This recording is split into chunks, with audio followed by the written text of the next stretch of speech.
भगवान विष्णु के मत्स्य अवतार। मत्स्य अवतार भगवान विष्णु का प्रथम और अत्यंत महत्वपूर्ण अवतार माना जाता है। यह दशावतार की शुरुआत है और इसका मुख्य उद्देश्य महाप्रलय के समय संपूर्ण सृष्टि, धर्म, ज्ञान और जीव जगत की रक्षा करना था। इस अवतार का विस्तृत वर्णन मत्स्य पुराण, श्रीमद् भागवत महापुराण, विष्णु पुराण, अग्नि पुराण तथा महाभारत में मिलता है। एक कल्प के अंत में जब महाप्रलय का समय निकट आया, तब भगवान ब्रह्मा योग निद्रा में लीन थे। उसी अवसर का लाभ उठाकर हयग्रीव नामक एक शक्तिशाली असुर ने ब्रह्मा जी से चारों वेद, ऋग्वेद, यजुर्वेद, सामवेद और अथर्ववेद चुरा लिए और उन्हें समुद्र की अथाह गहराइयों में छिपा दिया। वेदों में संपूर्ण सृष्टि, धर्म, यज्ञ, विज्ञान, आयुर्वेद, आध्यात्मिक ज्ञान और मानव जीवन के सभी आवश्यक सिद्धांत निहित थे। वेदों के बिना नई सृष्टि की रचना संभव नहीं थी। देवताओं ने भगवान विष्णु से प्रार्थना करते हुए कहा, हे प्रभु, यदि वेद नष्ट हो गए तो धर्म और सृष्टि दोनों समाप्त हो जाएंगे। कृपया हमारी रक्षा कीजिए। भगवान विष्णु ने उत्तर दिया, चिंता मत करो। समय आने पर मैं स्वयं वेदों की रक्षा करूंगा और सृष्टि को विनाश से बचाऊंगा। उसी समय दक्षिण भारत में राजा सत्यव्रत राज्य करते थे। वे अत्यंत धर्मात्मा, सत्यवादी, दयालु और भगवान विष्णु के परम भक्त थे।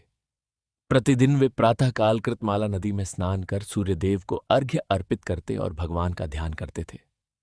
एक दिन उनकी अंजलि में जल के साथ एक छोटी सी मछली आ गई। मछली ने मानव स्वर में कहा, राजन, बड़ी मछलियां मुझे खा जाएंगी, कृपया मेरी रक्षा कीजिए। राजा सत्यव्रत का हृदय करुणा से भर गया। उन्होंने कहा, डरो मत, जब तक मैं जीवित हूं तुम्हें कोई हानि नहीं पहुंचेगी।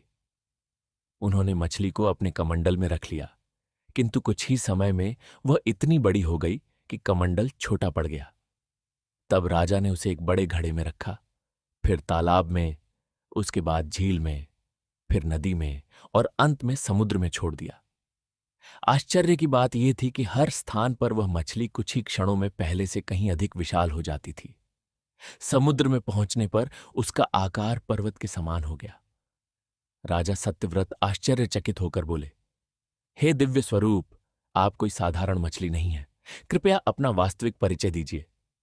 तभी वह विशाल मत्स्य दिव्य प्रकाश से आलोकित हो उठा और भगवान विष्णु अपने तेजस्वी स्वरूप में प्रकट होकर बोले, राजन, मैं विष्णु हूं। 7 दिनों के बाद महाप्रलय आने वाला है। पृथ्वी जल में डूब जाएगी। तुम एक विशाल नौका बनवाओ, उसमें सप्तर्षियों को बैठाना।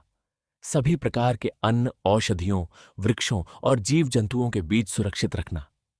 जब प्रलय आरंभ होगा तब मैं पुनः मत्स्य रूप में आऊंगा और तुम्हारी रक्षा करूंगा। राजा ने हाथ जोड़कर कहा, प्रभु, मैं आपकी आज्ञा का पालन करूंगा। 7वें दिन आकाश घने काले बादलों से ढक गया। भीषण गर्जना होने लगी। मूसलाधार वर्षा प्रारंभ हुई और समुद्र अपनी मर्यादा तोड़कर चारों ओर फैल गया। पर्वत, वन, नगर और समस्त पृथ्वी जलमग्न हो गई। राजा सत्यव्रत, सप्तर्षि और जीवन के संरक्षण हेतु आवश्यक सभी बीज विशाल नौका में बैठ गए। तभी समुद्र के मध्य एक दिव्य प्रकाश प्रकट हुआ। भगवान विष्णु एक अत्यंत विशाल, स्वर्णिम और तेजस्वी मत्स्य के रूप में प्रकट हुए। उनके मस्तक पर एक विशाल सींग था। भगवान के निर्देशानुसार नागराज वासुकी को रस्सी बनाकर नौका को उनके सींग से बांध दिया गया। भगवान मत्स्य प्रचंड लहरों को चीरते हुए नौका को सुरक्षित मार्ग से आगे ले जाने लगे। इस लंबी यात्रा के दौरान राजा सत्यव्रत ने भगवान से पूछा, प्रभु, मानव जीवन का सबसे बड़ा धर्म क्या है? भगवान ने उत्तर दिया, सत्य बोलना, धर्म का पालन करना, सभी प्राणियों पर दया करना, निष्काम कर्म करना और ईश्वर पर अटूट विश्वास रखना ही मानव जीवन का सर्वोच्च धर्म है।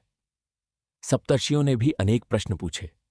तब भगवान ने उन्हें सृष्टि की उत्पत्ति, ब्रह्मांड की रचना, कर्म का सिद्धांत, आत्मा की अमृता, योग, भक्ति, मोक्ष, समय चक्र, युगों और मनवंतरों का विस्तृत ज्ञान प्रदान किया। यही दिव्य उपदेश आगे चलकर मत्स्य पुराण का आधार बने। इसी दौरान भगवान मत्स्य समुद्र की अथाह गहराइयों में पहुंचे, जहां असुर हयग्रीव चारों वेदों को छिपाकर बैठा था। हयग्रीव ने अहंकार से कहा, विष्णु, अब कोई भी मुझसे वेद वापस नहीं ले सकता। भगवान विष्णु ने शांत स्वर में उत्तर दिया, ज्ञान पर अधर्म का अधिकार कभी नहीं हो सकता। इसके बाद दोनों के बीच भयंकर युद्ध हुआ। समुद्र की विशाल लहरें उठने लगीं और दिव्य अस्त्र शस्त्रों का प्रचंड संघर्ष हुआ। अंततः भगवान विष्णु ने हयग्रीव का वध कर चारों वेदों को सुरक्षित वापस प्राप्त किया।